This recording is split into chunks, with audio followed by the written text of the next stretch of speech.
The wind howled across a frozen wilderness, sweeping through jagged peaks and snow-laced valleys. The land was locked in ice, and life here was brutal. It was the Pleistocene epoch, a time when the earth pulsed with primal energy and every shadow could spell death. This was no place for the weak. Mammoths trudged through snowdrifts like living mountains. Giant sloths loomed like hairy tanks. And in the stillness between avalanches and auroras, predators watched, waited, and pounced.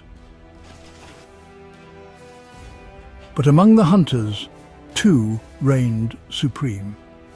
One moved like a whisper, coiled in muscle, with eyes like molten gold and teeth that hung like sabers from its snarling jaws. The Sabre-Tooth Tiger, more accurately known as Smilodon, wasn't just a predator. It was a calculated killer, an ambush artist that could silence a mammoth calf in seconds. Not fast in a chase, it didn't have to be. It struck from the brush like death with a roar. And then there was the short-faced bear, a beast of monstrous size and terrifying speed.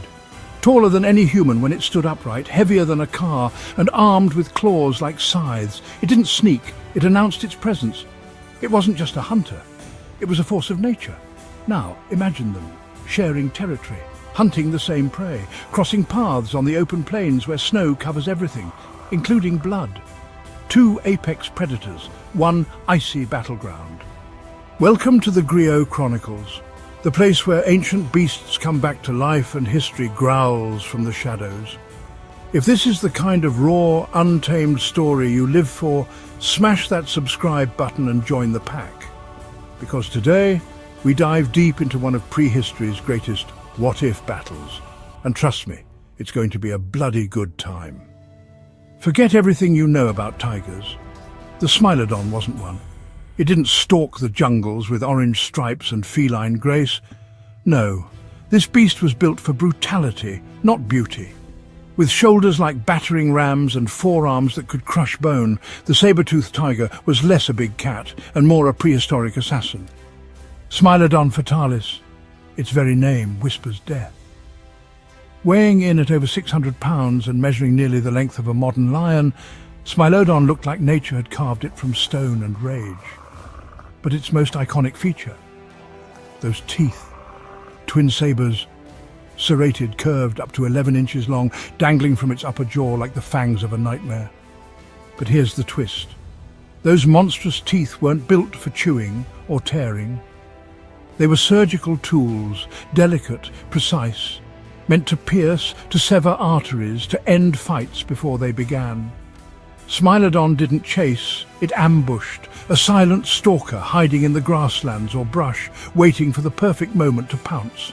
And when it struck, it used its powerful forelimbs to pin prey to the ground before driving those sabers into the softest parts of the neck.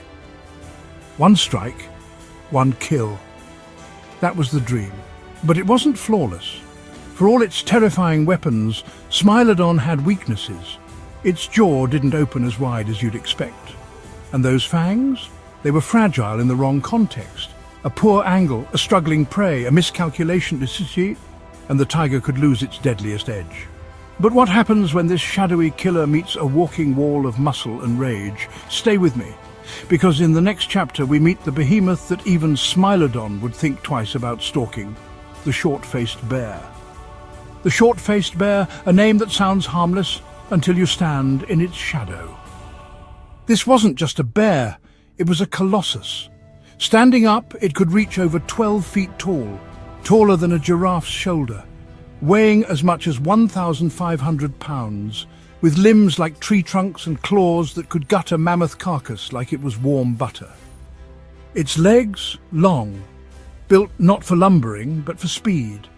Experts estimate this prehistoric behemoth could hit 40 miles per hour, the same as a racehorse.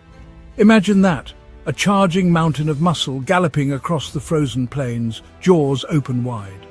But here's where it gets interesting. Was it a hunter or a thief? Some say Arctodus was too big, too awkward to chase down prey, that it bullied other predators like dire wolves and even Smilodons off their kills.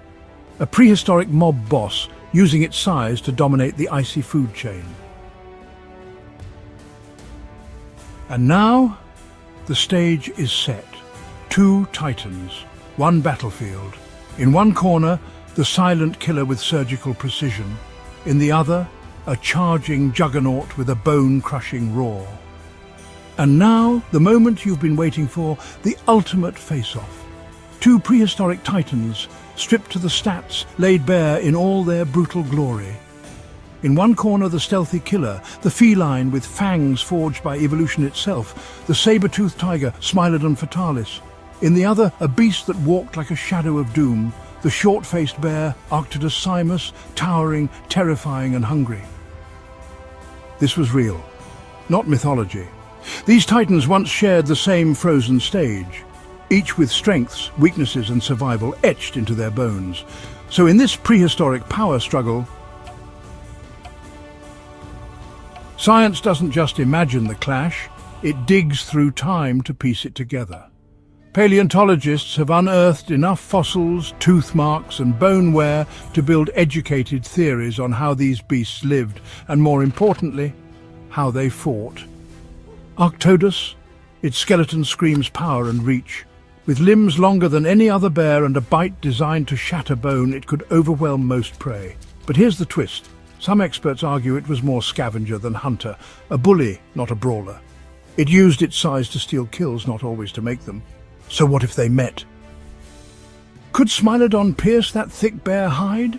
Maybe, but it would need the perfect angle and backup. Could Arctodus land a killing blow with one swipe? Absolutely, but only if it caught the cat. All right, time for the ultimate decision. On one side, the Smilodon, a sleek, muscular, coordinated predator. It's got tactics, it's got teamwork, it's got those deadly fangs, but it's also vulnerable.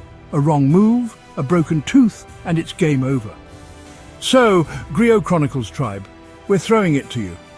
Would you bet on finesse or ferocity? Team Sabre or Team Bear? Drop your choice in the comments. And don't forget to subscribe for more epic prehistoric showdowns where nature's monsters take center stage. Because in the end, only one rule matters out here: survive or be remembered as fossilized failure. Around 10,000 years ago, both the Smilodon and the short-faced bear vanished. The Ice Age ended, temperatures warmed, giant prey dwindled, and with them, the apex predators who once owned the cold. But their stories didn't end in the dirt. Today, they live on in our movies, museums, video games, and nightmares. They symbolize more than prehistoric power, they're cautionary tales of evolution itself. Because survival isn't about being the strongest, it's about being able to change. So, there you have it.